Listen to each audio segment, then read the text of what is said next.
എല്ലാ വിദ്യാർത്ഥികൾക്കും പുതിയൊരു വീഡിയോയിലേക്ക് സ്വാഗതം. ഈ വർഷത്തെ കണ്ണൂർ യൂണിവേഴ്സിറ്റി ഡിഗ്രി കോഴ്സുകളിലേക്കുള്ള സ്പോട്ട് അഡ്മിഷനായിട്ടുള്ള രജിസ്ട്രേഷൻ നാളെ മുതൽ ആരംഭിക്കും. രജിസ്ട്രേഷനുള്ള ലിങ്ക് ഇപ്പോൾ വെബ്സൈറ്റിൽ വന്നിട്ടുണ്ട്. അപ്പോൾ വിദ്യാർത്ഥികൾക്ക് ഈ ഒരു 18-ാം തീയതി മുതൽ 19-ാം തീയതി വരെയാണ് ഈ ഒരു സ്പോട്ട് അഡ്മിഷനുള്ള രജിസ്ട്രേഷൻ ചെയ്യാൻ സാധിക്കുക. എല്ലാ കാറ്റഗറിയിൽപ്പെട്ടിട്ടുള്ള വിദ്യാർത്ഥികൾക്കും ഗവൺമെൻറ് എയ്ഡഡ് കോളേജുകളിലേക്കുള്ള പ്രവേശനത്തിനായിട്ടാണ് ഇപ്പോൾ ഈ ഒരു സ്പോട്ട് അഡ്മിഷൻ രജിസ്ട്രേഷൻ ചെയ്യേണ്ടത്. അപ്പോൾ വിദ്യാർത്ഥികൾക്ക് ഈ ഒരു 18-ാം തീയതി മുതൽ 19-ാം തീയതി വരെ വിദ്യാർത്ഥികൾ ഓൺലൈനായിട്ട് രജിസ്ട്രേഷൻ ചെയ്യേണ്ടതാണ്. അതായത് ഇതുവരെ രജിസ്ട്രേഷൻ ചെയ്യാത്ത വിദ്യാർത്ഥികളാണ് വീണ്ടും പുതുതായിട്ട് ഫീസ് അടച്ച് രജിസ്ട്രേഷൻ ചെയ്യേണ്ടത്. ഓൾറെഡി രജിസ്ട്രേഷൻ ചെയ്ത വിദ്യാർത്ഥികൾ വീണ്ടും ആ ഒരു ലോഗിൻ ചെയ്യേണ്ട ആവശ്യം വരുന്നില്ല. നിങ്ങൾക്ക് വേണ്ട പുതിയതായിട്ടുള്ള ഓപ്ഷനുകൾ ആ ഒരു ഘട്ടത്തിൽ നൽകാവുന്നതാണ്. ഇതുമായി ബന്ധപ്പെട്ടുള്ള വിശദമായിട്ടുള്ള ഡീറ്റെയിൽസുകൾ വിദ്യാർത്ഥികളെ നാളെ അറിയിക്കുന്നതായിരിക്കും. അപ്പോൾ വിദ്യാർത്ഥികൾക്ക് ഈ ഒരു SC ST അതുപോലെ തന്നെ മറ്റ് OBC അതുപോലെ OEC അതുപോലെ SC BC വിഭാഗത്തിൽ അതായത് എല്ലാ വിഭാഗത്തിലുള്ള വിദ്യാർത്ഥികൾക്കും ഈ ഒരു കണ്ണൂർ യൂണിവേഴ്സിറ്റി സ്പോട്ട് അഡ്മിഷനുള്ള രജിസ്ട്രേഷൻ ചെയ്യാവുന്നതാണ്. അപ്പോൾ നിങ്ങൾക്ക് ഈ ഒരു ഗവൺമെൻറ് അതുപോലെ എയ്ഡഡ് കോളേജിലേക്കുള്ള പ്രവേശനത്തിന് വേണ്ടിയിട്ടാണ് ഈ ഒരു സ്പോട്ട് അഡ്മിഷൻ നടത്തുന്നത്. ഗവൺമെൻറ് എയ്ഡഡ് കോളേജിൽ അലോട്ട്മെൻറ്റ് കിട്ടിക്കഴിഞ്ഞാൽ അതായത് അഡ്മിഷൻ കിട്ടിക്കഴിഞ്ഞാൽ ഫീസ് താരതമ്യേന സെൽഫ് ഫിനാൻസിലെ നോക്കുന്ന സമയത്ത് ഫീസ് വളരെയധികം കുറവായിരിക്കും. അതുപോലെ തന്നെ നിങ്ങൾക്ക് ഈ ഒരു രജിസ്ട്രേഷൻ 18 മുതൽ 19-ാം തീയതി വരെ നിങ്ങൾക്ക് ചെയ്യാൻ സാധിക്കുന്നതാണ്. ഇതുവരെ രജിസ്ട്രേഷൻ ചെയ്യാത്ത വിദ്യാർത്ഥികൾക്ക് ന്യൂ രജിസ്ട്രേഷൻ നിലവിൽ വെബ്സൈറ്റിൽ വന്നിട്ടുണ്ട്. അപ്പോൾ വിദ്യാർത്ഥികൾക്ക് സ്പോട്ട് അഡ്മിഷൻ രജിസ്ട്രേഷൻ ചെയ്ത് കഴിഞ്ഞാൽ പിന്നീട് നിങ്ങൾക്ക് 23-ാം തീയതിയാണ് അതിൻ്റെ ആ ഒരു സ്പോട്ട് അഡ്മിഷൻ കോളേജിൽ വെച്ച് നടക്കുന്നത്. അപ്പോൾ നിങ്ങൾ ഓപ്ഷനുകൾ നൽകേണ്ടതായിട്ടുണ്ട്. നിങ്ങൾക്ക് താല്പര്യമുള്ള കോളേജുകൾ ഓപ്ഷൻസ് ആയിട്ട് വെക്കണം. അതുപോലെ തന്നെ ഈ ഒരു രജിസ്ട്രേഷൻ നാളെ മുതലാണ് ആരംഭിക്കുന്നത്. അതുകൊണ്ട് തന്നെ നിങ്ങൾക്ക് നാളെ മുതൽ നിങ്ങൾക്ക് താല്പര്യമുള്ള കോഴ്സുകളും അതുപോലെ തന്നെ കോളേജുകളും ഒക്കെ ഓപ്ഷൻസ് ആയിട്ട് കൊടുക്കുക.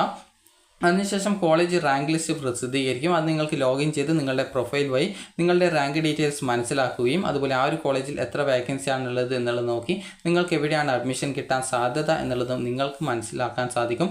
അത് മനസ്സിലാക്കി നിങ്ങൾ അവിടെ ആ ഒരു കോളേജിൽ 23-ാം തീയതി നിങ്ങൾ ആവശ്യമായിട്ടുള്ള ഡോക്യുമെൻറ്റ്സ് സഹിതം എടുത്തിട്ട് പോവുക. അതിനുശേഷം നിങ്ങൾക്ക് അവിടെ അഡ്മിഷൻ കിട്ടുകയാണെങ്കിൽ അവിടെ ഫീസ് അടച്ച് അഡ്മിഷൻ നേടാൻ സാധിക്കുന്നതാണ്.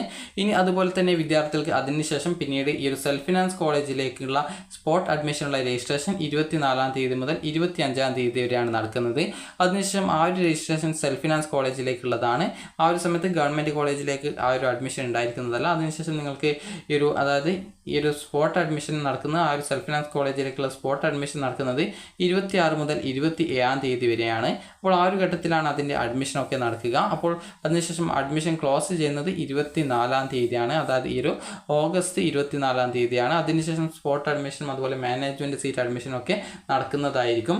അപ്പോൾ വിദ്യാർത്ഥികൾ ശ്രദ്ധിക്കേണ്ട പ്രധാനപ്പെട്ട കാര്യം എന്ന് പറയുന്നത് ഈ ഒരു രജിസ്ട്രേഷൻ നിങ്ങൾക്ക് നാളെ മുതൽ ഈ ഒരു 19-ാം തീയതി വരെയാണ് നൽകാൻ സാധിക്കുക. അതുപോലെ ഗവൺമെൻറ് എയ്ഡഡ് കോളേജിലേക്കുള്ള പ്രവേശനത്തിന് വേണ്ടിയിട്ടാണ് ഈ ഒരു 18 മുതൽ 19 വരെയുള്ള രജിസ്ട്രേഷൻ നടക്കുന്നത്.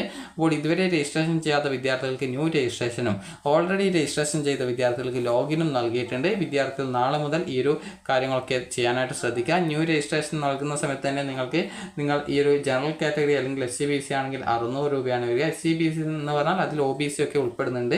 അതുപോലെ SC ST ആണെങ്കിൽ 300, അതുപോലെ PWD വിഭാഗത്തിലുള്ള വിദ്യാർത്ഥികളാണെങ്കിൽ 300 രൂപയാണ് ഫീസ് വരുന്നത്. അപ്പോൾ ന്യൂ രജിസ്ട്രേഷൻ ചെയ്യുന്ന വിദ്യാർത്ഥികളാണ് ഈ ഒരു രജിസ്ട്രേഷൻ ചെയ്യേണ്ടതായിട്ട് അത് പുതുതായിട്ട് രജിസ്ട്രേഷൻ ചെയ്യേണ്ടതുള്ളൂ. ഓൾറെഡി അപേക്ഷ സമർപ്പിച്ച വിദ്യാർത്ഥികൾ ചിലപ്പോൾ 200 രൂപ ഫീസ് ചിലപ്പോൾ അടയ്ക്കേണ്ടതായിട്ട് വരുമോ എന്നറിയില്ല. അപ്പോൾ അതുകൊണ്ട് തന്നെ നാളെ ഇതുമായി ബന്ധപ്പെട്ടുള്ള സർക്കുലർ വന്ന ശേഷം നിങ്ങളെ ഈ ഒരു ഡീറ്റെയിൽസ് അറിയിക്കുന്നതാണ്. അപ്പോൾ വിദ്യാർത്ഥികൾക്ക് ഈ ഒരു വീഡിയോ ഉപകാരപ്രദമായിട്ടുണ്ടെന്ന് കരുതുന്നു. ഉപകാരപ്രദമായിട്ടുണ്ടെങ്കിൽ ലൈക്ക് ചെയ്യുക. അപ്പോൾ ഫ്രഷ് രജിസ്ട്രേഷൻ അതായത് ന്യൂ രജിസ്ട്രേഷനുള്ള ലിങ്കും ഓൾറെഡി രജിസ്ട്രേഷൻ ചെയ്ത വിദ്യാർത്ഥികൾക്ക് ലോഗിൻ ചെയ്യാനുള്ള ലോഗിൻ ലിങ്കും നൽകിയിട്ടുണ്ട്. അപ്പോൾ വിദ്യാർത്ഥികൾക്ക് നാളെ മുതലാണ് കണ്ണൂർ യൂണിവേഴ്സിറ്റിയുടെ സ്പോട്ട് അഡ്മിഷൻ രജിസ്ട്രേഷൻ ആരംഭിക്കുന്നത്. അപ്പോൾ വിദ്യാർത്ഥികൾക്ക് ഈ ഒരു വീഡിയോ ഉപകാരപ്രദമായിട്ടുണ്ടെങ്കിൽ ലൈക്ക് ചെയ്യുക. ഇതുമായി ബന്ധപ്പെട്ടുള്ള ഡീറ്റെയിൽസുകൾ നാളെ നിങ്ങളെ അറിയിക്കുന്നതാണ്. അപ്പോൾ വിദ്യാർത്ഥികൾക്ക് ഈ ഒരു വീഡിയോ ഉപകാരപ്രദമായിട്ടുണ്ടെങ്കിൽ ലൈക്ക് ചെയ്യുക, ഷെയർ ചെയ്യുക. Thank you for watching.